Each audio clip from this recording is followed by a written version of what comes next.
नमस्कार दोस्तों, स्वागत है आप लोगों का हमारे चैनल मैथ्स मेकर में। तो चलिए आज का क्लास हम लोग स्टार्ट करते हैं। अगर आप लोग कहीं भी किसी प्रकार का दिक्कत हो कहीं भी आप लोगों को, तो ज़रूर हमें कमेंट करके बताइए। ठीक है, आप मैराथन क्लास तो फिलहाल नहीं आ पाएगा, लेकिन आप लोग को हम जो करवा रहे हैं 20 क्वेश्चन डेली का, वो तो कर लीजिए ना। मॉक टेस्ट भी आप लोग लगा रहे होंगे कहीं से, तो डेली का आप लोग कितना 20 से 30 क्वेश्चन लगा रहे होंगे, बहुत हुआ। हम आप लोग को 20 तो दे रहे हैं, आप कहीं 30 लगा रहे होंगे, तो मॉक टेस्ट आप 20 से भी तो प्रैक्टिस कर सकते हैं ना। ऐसा तो नहीं रुक रहा है प्रैक्टिस, आप लगाइए। और पीछे भी बहुत सारा एलपी में जो आप लोग को करवाए थे, उसमें भी एनटीपीसी और ग्रुप डी का पेपर था, वहाँ से भी सॉल्व कर सकते हैं आप लोग हैं। ठीक है, पीछे के क्लास जाके अगर आप लोग बहुत लंबा टाइम से नहीं देख रहे हैं तो बहुत अच्छा क्वेश्चन उधर भी हम करवा चुके हैं, एक बार वहाँ से भी जाके देख सकते हैं। ठीक है, तो चलिए हम लोग पहला सभी क्वेश्चन बहुत ही वीवीआई है, ज़रूर हमारे साथ जुड़े अगर हम नहीं जुड़े हैं तो। चलिए हम लोग क्वेश्चन नंबर 1 से स्टार्ट करते हैं। तो हमारा रहा फर्स्ट नंबर क्वेश्चन ये, इसमें दिया हुआ है टेन थीटा बराबर 4/3। इसमें गिवन जो है वो हमें दिया हुआ है, ध्यान से समझिएगा। अगर तो दिया हुआ है कि टेन थीटा बराबर कितना है, 4/3 है। ठीक है, निकालना कितना है हमें, sine theta sine theta plus cos theta निकालना है। इसमें जो निकालना है वो sine theta plus cos theta. देखिए हमें निकालना है इसमें sine theta plus cos theta. सबसे पहली बात इसमें क्या है कि लंब बटा कर्ण करके ही बना सकते हैं, ऐसे भी बना सकते हैं इस क्वेश्चन में। वो कैसे, देखिए अब देखिए अनुपात नहीं निकालना है, इसीलिए अनुपात में तो नहीं बैठा सकते, लेकिन समझने के लिए कि फॉर्मूला होता है टेन थीटा का साइन थीटा बटा कॉस थीटा। कितना, साइन थीटा बटा कॉस थीटा। साइन का मान 4 अनुपात में, इसका मान 3 अनुपात में, तो आंसर जो आएगा 4 3 7 अनुपात में। कटेगा तो नहीं, क्योंकि इसका कर्ण आएगा दोनों का सेम, क्योंकि इसमें भी कर्ण नीचे में आता है, इसमें भी कॉस में भी कर्ण नीचे में बनता है। आप लोग अगर समझ रहे हैं तो अच्छी बात है, नहीं तो हम डिटेल में तो समझाएंगे ही ना। जब इसका फॉर्मूला लिखिएगा तो कर्ण नीचे में बनता है, इसका भी कर्ण नीचे में बनता है, तो 7 तो आएगा ही आएगा अंश में, जो कि ऑप्शन नंबर बी में है, तो बी करेक्ट हो जाएगा। लेकिन ये चीज़ आप लोग को अगर नहीं बनाना तो हम आप लोग को सॉल्यूशन तो पूरा देंगे ही ना, लेकिन बस बताए कि अगर आप लोग ऐसा बनाना टाइम बचाने के लिए बना सकते हैं। ठीक है, इस प्रकार जिसको समझ में आया उसके लिए था। ऐसे हम यहाँ पे सॉल्व करवाते हैं इस चीज़ को। देखिए टेन थीटा बराबर जो हमें दिया है 4/3। टेन थीटा का फॉर्मूला क्या होता है हमारा लंब बटा आधार। क्या होता है, लंब बटा आधार। इसमें क्या नहीं दिया हुआ है तो आप लोग बोलिएगा यहाँ पे ना कर्ण नहीं दिया है, तो पहले हम कर्ण निकाल लेंगे। तो कर्ण का फॉर्मूला क्या हो जाएगा अंडर रूट लंब स्क्वायर जोड़ आधार स्क्वायर। लंब मतलब 4 का स्क्वायर 16, 3 का स्क्वायर 9, 16 का जब वर्गमूल करेंगे 25, 16 9 25 का वर्गमूल तो आ जाएगा कर्ण 5। ऐसे भी ट्रिपलेट याद होना चाहिए, 3 और 4 का जो ट्रिपलेट होता है वो 5 हमारा होता है। कितना होता है, 5 होता है। ऐसे भी हम लोग निकाले भी तो 5 ही निकला। ठीक है, अब आप लोग क्या कीजिए कि इसमें मान बैठा दीजिए। हमें निकालना है sine theta plus cos theta का मान। साइन थीटा का मतलब लंब बटा कर्ण होता है, लंब तो 4 है और कर्ण कितना है 5 है, 4/5 प्लस आधार बटा कर्ण 3/5। जब इसको जोड़िएगा तो एलसीएम आ जाएगा 5 और 4 और 3 7/5। मतलब इस क्वेश्चन का जो आंसर आ जाएगा 7/5, जो कि ऑप्शन नंबर बी में है, जो कि आप लोग को हम शुरू में ही बता दिए थे। दूसरा ऑप्शन इसका बिल्कुल करेक्ट आंसर हो जाएगा। कहीं भी किसी प्रकार का कोई भी दिक्कत होता है किसी भी पेपर क्वेश्चन में तो कमेंट करके जरूर पूछते हैं। चलिए अगला क्वेश्चन हमारा है क्वेश्चन नंबर 2। क्या है क्वेश्चन नंबर 2, समझिएगा। ए और बी एक साथ मिलकर किसी कार्य को 10 दिनों में पूरा कर सकता है। ठीक है, ए और बी का अगर बात देखा जाए तो किसी काम को 10 दिनों में कर सकता है। यहाँ पे हमारा ए है और बी है, किसी काम को 10 दिनों में कर सकता है। और आगे बोला है बी है और सी है, किसी काम को एक साथ मिलकर 15 दिनों में कर सकता है। और जो फिर अगला है वो सी और ए है, जो कि अगला दोनों मिलकर 18 दिन में कर सकता है। क्वेश्चन में पूछा है ए बी और सी एक साथ मिलकर इसी काम को करने में कितना दिन में करेगा। कौन कौन, ए प्लस बी प्लस सी तीनों मिल के अगर काम करे तो उस काम को कितने दिनों में कंप्लीट कर देगा। ठीक है, तो देखिए सबसे इसमें सिंपल सा क्या है, इस तीनों का हम लोग एलसीएम ले लेंगे। इस तीनों का एलसीएम लेंगे तो कुल वर्क निकल जाएगा, जो कि हमारा 90 हो जाएगा। कितना हो जाएगा इसका एलसीएम, 90 हो जाएगा। ये जो 90 आ गया इसका कुल वर्क आ गया। ठीक है, 90 क्या हुआ, इसका कुल वर्क आ गया।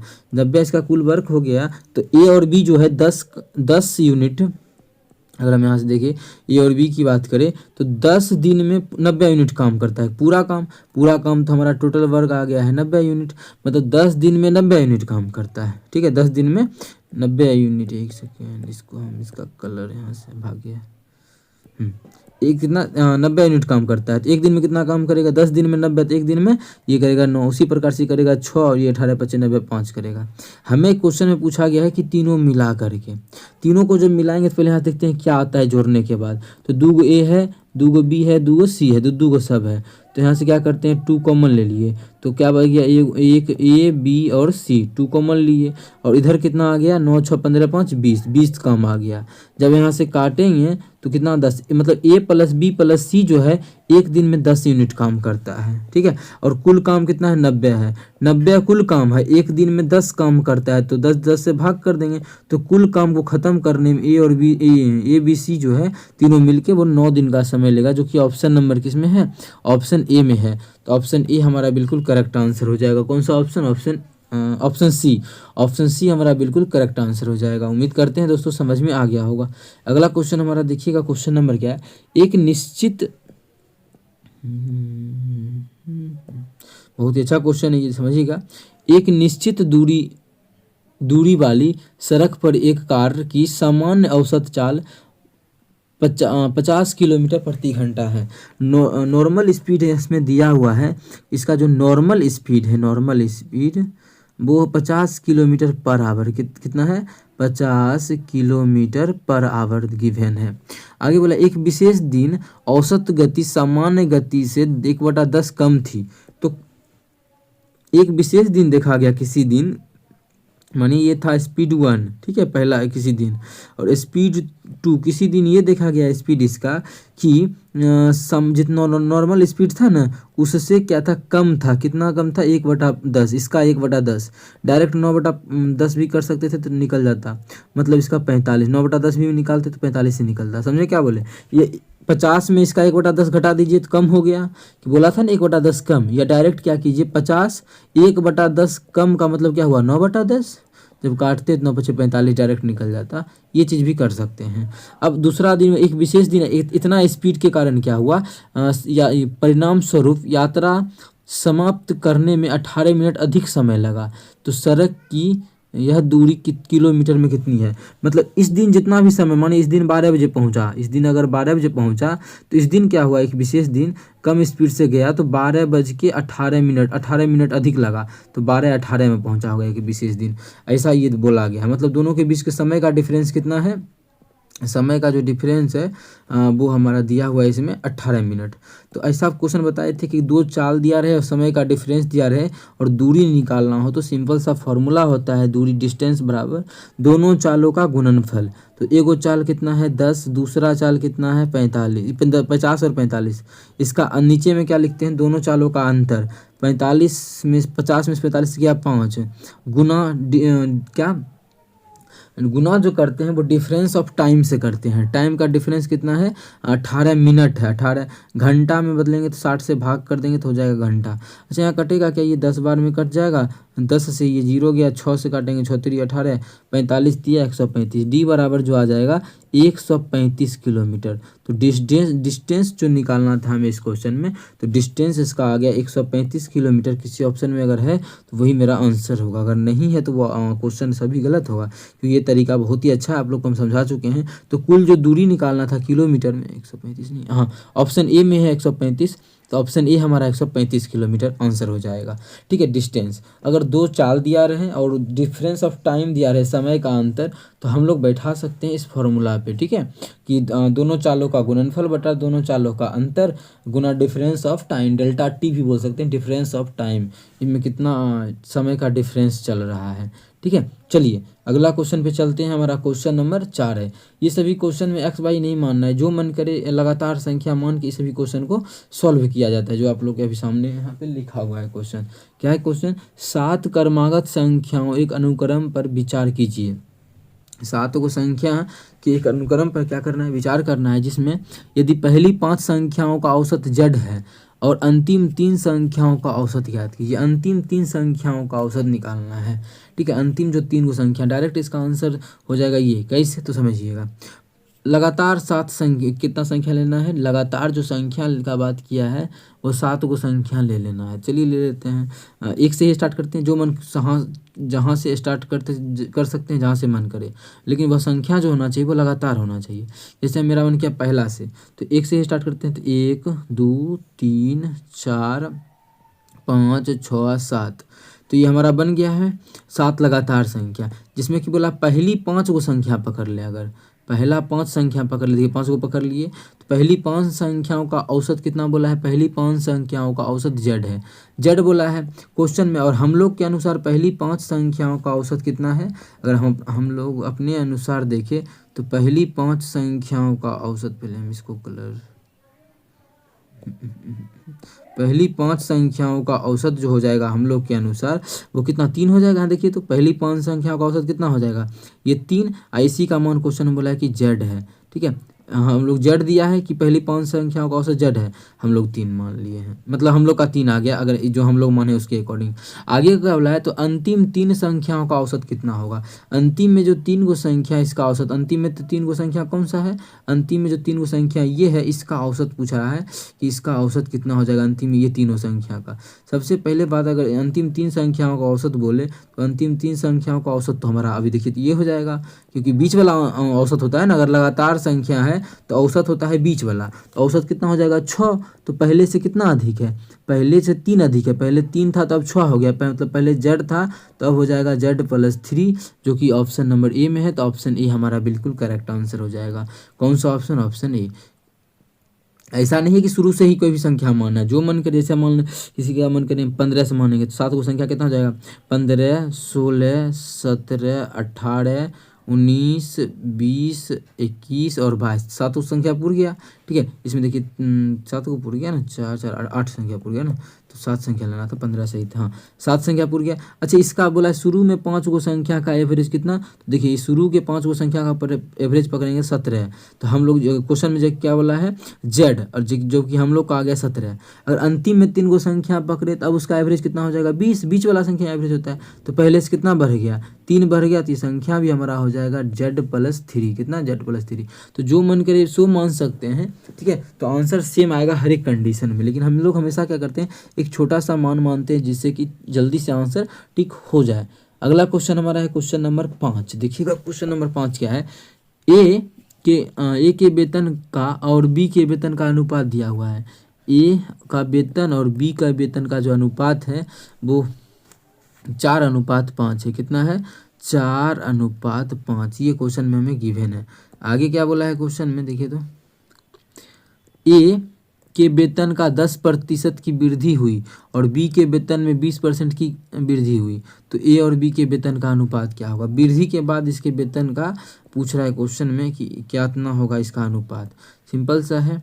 अब वृद्धि अगर देखिए सिंपल सा हम करें वृद्धि, तो अगर बिना जीरो लगाए अब इसका 10% वृद्धि पॉइंट में आ जाएगा, पॉइंट में नहीं आए उसके लिए हम जीरो अगर लगा के वृद्धि करें तो कोई दिक्कत नहीं है, हम लगा दिए। आप लोग का मन करे 400 बनाने का 400 बना सकते हैं। पहले था यही है उसका 4:5 के अनुपात में, अभी भी यही है। देखिए तो 4:5 ही तो है ना। अब क्वेश्चन बोला है कि ए के वेतन में 10% की वृद्धि करते हैं, 40 है, 40 के 10% वृद्धि करेंगे तो कितना हो जाएगा 110/100, कितना 110/100 कट के हमारा 11 चौक 44, तो नई का हो जाएगा 11 चौक 44, मतलब 4 रुपये का वृद्धि होगा। 10% मतलब 4, 40 का 10% 4 होता है, 4 का वृद्धि 44, या डायरेक्ट निकाले तो भी 44 ही निकला है। आगे बोला है दूसरा जो है उसमें 20% का वृद्धि, तो 50 का जब 20% वृद्धि करेंगे तो 120/100, काटेंगे 2 जीरो से 2 जीरो, 12×5 60 आ जाएगा, तो 12×5 60 आ गया। इसी का अनुपात पूछा है, तो कैसे क्या होगा, 4 से काटेंगे 11 चौक 44, इसको 4 से काटेंगे तो 15 चौके 60, तो आ गया हमारा 11:15। कितना आ गया 11:15 आ गया, जो कि हमारा किस ऑप्शन में है, ऑप्शन डी में है। तो ऑप्शन डी इस क्वेश्चन का बिल्कुल करेक्ट आंसर हो जाएगा। कौन सा ऑप्शन, ऑप्शन डी। उम्मीद करते हैं दोस्तों समझ में आ गया होगा। कहीं भी किसी प्रकार का कोई भी दिक्कत हो किसी भी क्वेश्चन में कमेंट करके पूछ सकते हैं। ये आपका अपना चैनल है मैथ्स मेकर। अगर अच्छा लगता है, क्वेश्चन समझ में आता है, तो अपने सभी दोस्तों के साथ इस वीडियो को ज़्यादा से ज़्यादा शेयर करें। अगला क्वेश्चन नंबर 6 है, क्या है, यदि किसी वस्तु की बिक्री के दौरान 12.5% लाभ और 10.5% की हानि के बीच का अंतर 161 रुपया है, तो अपेक्षित लाभ 19% है, तो वस्तु का विक्रय मूल्य कितना होना चाहिए, विक्रय मूल्य, और ये दिया हुआ है। देखिए विक्रय मूल्य 19% पे विक्रय मूल्य पूछ रहा है। 19% पे कोई भी वस्तु का जो क्रय मूल्य होता है वो अपने आप में 100 होता है। कितना, 100। क्वेश्चन में पूछा है कि 19% अगर लाभ लेता है, अपेक्षित लाभ, तब उसका विक्रय मूल्य कितना होगा। तो एसपी पूछ रहा है कि 119% पे कितना होगा, मतलब 119% का मान पूछा जा रहा है। कितना का मान, 119 का मान, क्योंकि 100 का चीज़ है, 19% लाभ लेंगे तो 119 में बेचेंगे। लेकिन दिया हुआ क्या है, इतना के बीच का अंतर, मानिए सीपी तो 100 मान लीजिए, सीपी 100, ठीक है। इतना लाभ लेता है 12.5%, 12.5% अगर लाभ ले रहा है, इसका मतलब 12.5 में बेचेगा, 112.5 में प्रतिशत में कोई चीज़ को बेचेगा, क्योंकि क्रय मूल्य तो हमारा 100 होता है कोई वस्तु का, जो उनकी माने भी हैं 100 हैं, ठीक है। तो अगर 12.5% का लाभ लेके बेचेगा तो इतना में बेचेगा, ठीक है। आगे बोला है 10% की हानि पर बेचता है तो कितना में बेचेगा, मैंने 10.5% ना, तो एक में 10.5 घटाएंगे तो आ जाएगा 89.5, कितना, 89.5%। इस दोनों के बीच का अंतर आप लोग देखिए, तो इतना लिखने का कोई ज़रूरी नहीं था। जब भी बोलेगा एक में लाभ एक में हानि, तो दोनों को जोड़ेंगे, वही अंतर होगा। यहाँ हम समझाने के लिए यहाँ पे लिखे हैं कि दोनों के बीच का अंतर आप लोग को समझ में आएगा, यहाँ से यहाँ तक के बीच का अंतर। तो देखिए यहाँ से पहले पहुँचेंगे 100 तक, फिर पहुँचेंगे 12.5 तक, तो हो जाएगा 12, 10, 22, 23, कितना आ जाएगा, 23 आ जाएगा। दोनों के बीच का अंतर 23 है। इसीलिए डायरेक्ट क्या करना है आपसे, डायरेक्ट हमको यहाँ देखना है कि एगो लाभ हो रहा है, एगो हानि हो रहा है, तो अंतर जो होगा ये दोनों का योगफल होगा। कितना, 12, 10, 22, 22.5, 22.5, 23 हो जाएगा। कितना का अंतर, 23 का अंतर। एक्चुअल में जो है क्वेश्चन में 23 का अंतर नहीं है, एक्चुअल में जो अंतर है 161 का, मतलब हम बोल सकते हैं 23 का जो मान है वो 161 के बराबर है। 23 जो मान है कितना के बराबर है, 161 के बराबर है। तो कितना गुना है, जब काटेंगे 23 सत्य 101 से 7 के बराबर, मतलब 1 अनुपात का मान 7 आ गया, मतलब सब चीज़ 7 होगा। अगर क्वेश्चन में पूछता कि क्रय मूल्य कितना होगा, 1 अनुपात का मान कितना आ गया, 1 अनुपात का मान 7 आ गया, तो क्रय मूल्य 7 अनुपात का मान कितना हो जाता है, 700 आंसर। लेकिन हमें 7 अनुपात का मान पूछा ही नहीं है, हमें पूछा 119% का मान। तो 1% का 7, यहाँ पे परसेंट है, 1% का 7, तो 119% का 119 गुना 7, जब इसको गुना करेंगे 19 सत्ते 133, 7 833, कितना आ जाएगा, 833। अगर हम 119 के लाभ पे बेचना चाहते हैं तो 133 इसका बिल्कुल करेक्ट आंसर हो जाएगा, जो कि ऑप्शन नंबर ए में है। तो ऑप्शन ए हमारा बिल्कुल करेक्ट आंसर हो जाएगा। कौन सा ऑप्शन, ऑप्शन ए। उम्मीद करते हैं दोस्तों समझ में आ गया होगा। कहीं भी किसी प्रकार का कोई भी दिक्कत हो किसी भी क्वेश्चन में, कमेंट करके पूछ सकते हैं। ये आपका अपना चैनल है मैथ्स मेकर।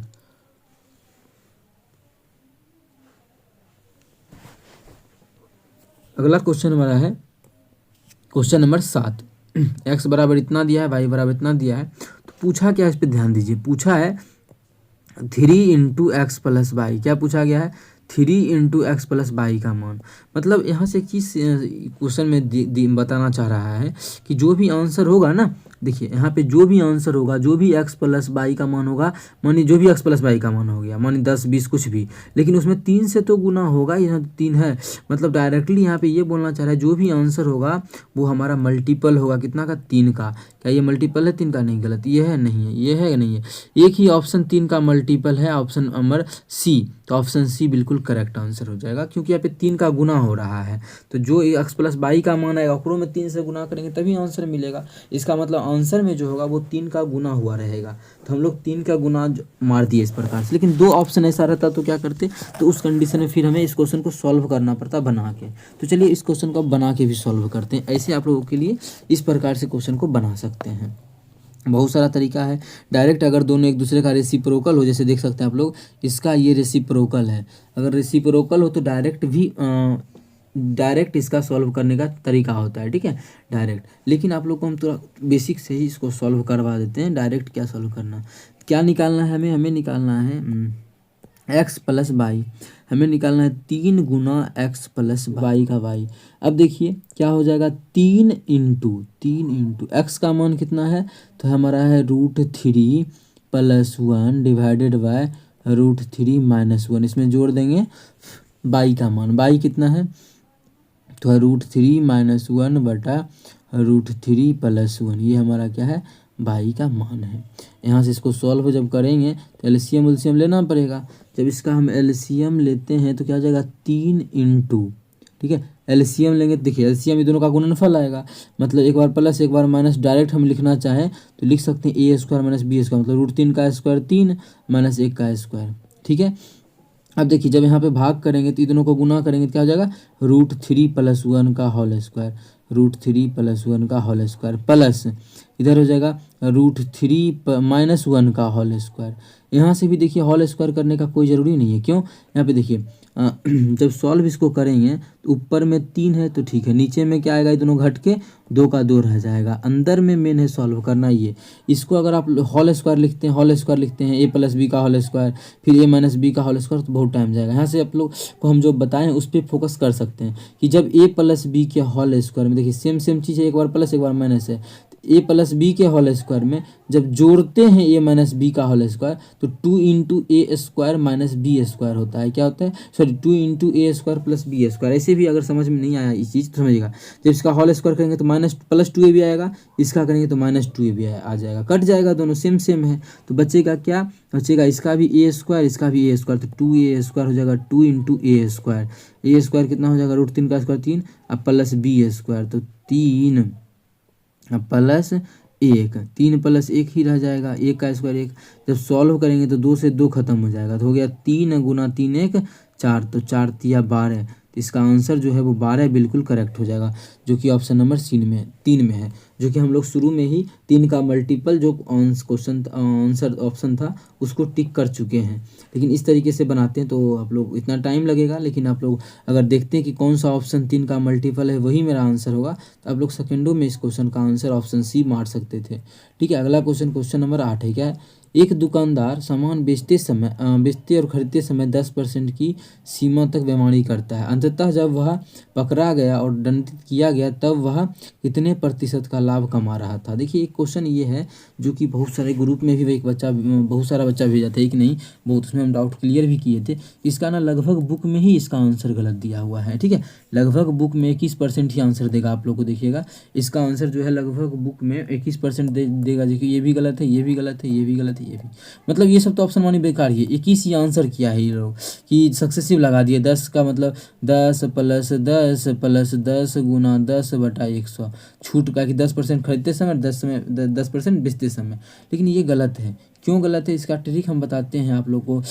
जब भी बेईमान दुकानदार वाला क्वेश्चन करवाते हैं तो आप लोग को एक कॉन्सेप्ट समझाए थे। तो कैसे सॉल्व होगा क्वेश्चन, देखिए सिंपल सा है कि एक साइड क्या लिखते हैं हम लोग, कस्टमर शॉपकीपर लिखते हैं, बता ही दिए आप लोग, और दूसरे साइड जो लिखते हैं कस्टमर लिखते हैं, कस्टमर लिखते हैं, और क्वेश्चन हमारा बहुत ही आसान ढंग से सॉल्व हो जाता है, ठीक है। समझिएगा कैसे बनेगा।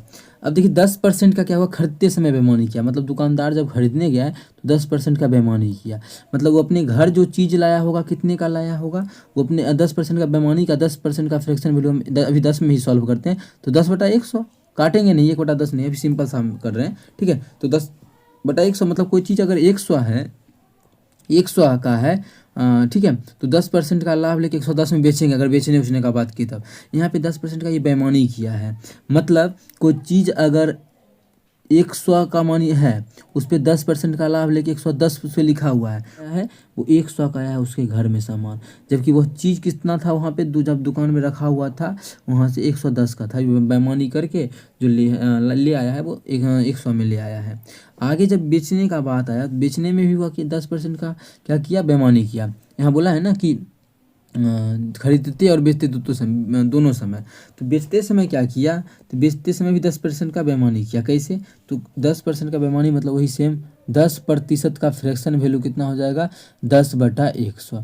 10% का बेईमानी का मतलब कोई चीज़ अगर 10 का है, मतलब कस्टमर देख रहा है कि वह चीज़ जो है 100 का है, 10 नहीं 100 का है, तो उसका जो मालिक मतलब जो आदमी दुकानदार है वो 10% का बेईमानी किया, मतलब 10 का बेईमानी किया है, तो 10 का बेईमानी किया तो कितना हम देगा, वो उसके घर के 90 का चीज़ जाएगा, जबकि कस्टमर देखेगा वो हमारा 100 का चीज़ आया, लेकिन उस आदमी के घर से कितना रुपया गया, 90 रुपया, रुपया में समझे तो 90 रुपया गया, लेकिन वो 100 रुपया उससे लिया कस्टमर से, और ऊपर में क्या था कि 10% खरीदते समय बेईमानी, बेचते समय भी खरीदते समय बेईमानी किया था, मतलब 110 का चीज़ था, अपने घर जो लाया है वो 2100 रुपया में लाया है। ठीक है, यहाँ भी बेईमानी किया था।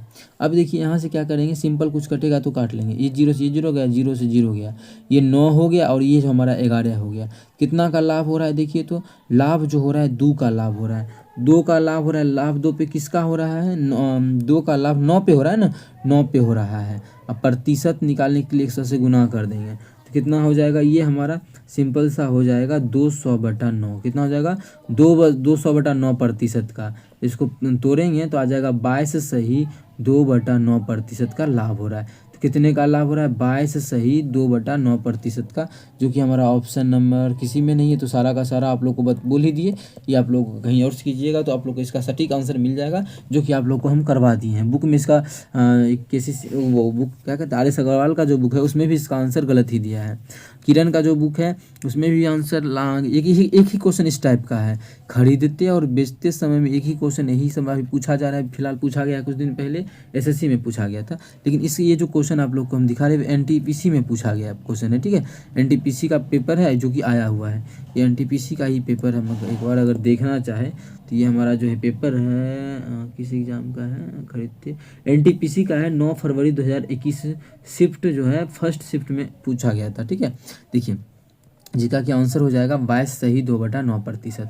ध्यान रखिएगा, अगर कहीं भी दिक्कत हो तो आप लोग रिपीट करें तो हम रिपीट भी कर देंगे इस क्वेश्चन को नेक्स्ट क्लास में। अगला क्वेश्चन हमारा है क्वेश्चन नंबर 9। क्या है, दो समरूप त्रिभुजों में उनकी संगत भुजाओं का अनुपात 1:3 है। संगत भुजा का जो अनुपात है वो 1:3 है। तो बड़े त्रिभुज का क्षेत्रफल 72 है, तो छोटे त्रिभुज का क्षेत्रफल, पहले ये देखिए कि छोटे त्रिभुज का क्षेत्रफल पूछा है, ठीक है। लेकिन कल बताए थे अगर भुजा का अनुपात अगर दिया हुआ है, ये कल आप लोग को समझाए थे, तो एरिया का अनुपात क्या हो जाएगा, तो एरिया का अनुपात इसका स्क्वायर हो जाता है, मतलब 1:9 हो जाएगा, एरिया का वर्ग हो जाता है। अगर साइड का जो भी दिया हुआ है साइड का अनुपात, अगर हमको एरिया का अनुपात निकालना है तो उसका कर देते हैं स्क्वायर। ठीक है, इसी में स्क्वायर आ गया। तो इसमें वर्ग का क्या है, 9 है, 9 अनुपात में। और वर्ग का जो मान दिया हुआ है क्वेश्चन में वो बोल रखा है कि 72 है, इसका कितना 72 सेंटीमीटर स्क्वायर है। तो एक्चुअल में कितना गुना है, 8 गुना है। तो ये भी एक्चुअल में 1 नहीं हो के 8 गुना हो जाएगा, मतलब छोटका त्रिभुज का हो जाएगा 8 सेंटीमीटर स्क्वायर, जो कि ऑप्शन नंबर बी में है। तो ऑप्शन बी हमारा बिल्कुल करेक्ट आंसर हो जाएगा। कौन सा ऑप्शन, ऑप्शन बी। उम्मीद करते हैं दोस्तों समझ में आ गया होगा। कहीं भी किसी प्रकार का कोई भी दिक्कत हो किसी भी क्वेश्चन में, कमेंट करके जरूर पूछे। ये आपका अपना चैनल है मैथ्स मेकर। अगर अच्छा लगता है, क्वेश्चन समझ में आता है, तो अपने सभी दोस्तों के साथ इस वीडियो को ज़्यादा से ज़्यादा शेयर करें। लास्ट क्वेश्चन जो इसका है वो कट गया है। ठीक है, तो आप लोग यहाँ तक कीजिए, कहीं भी दिक्कत हो तो पूछिए।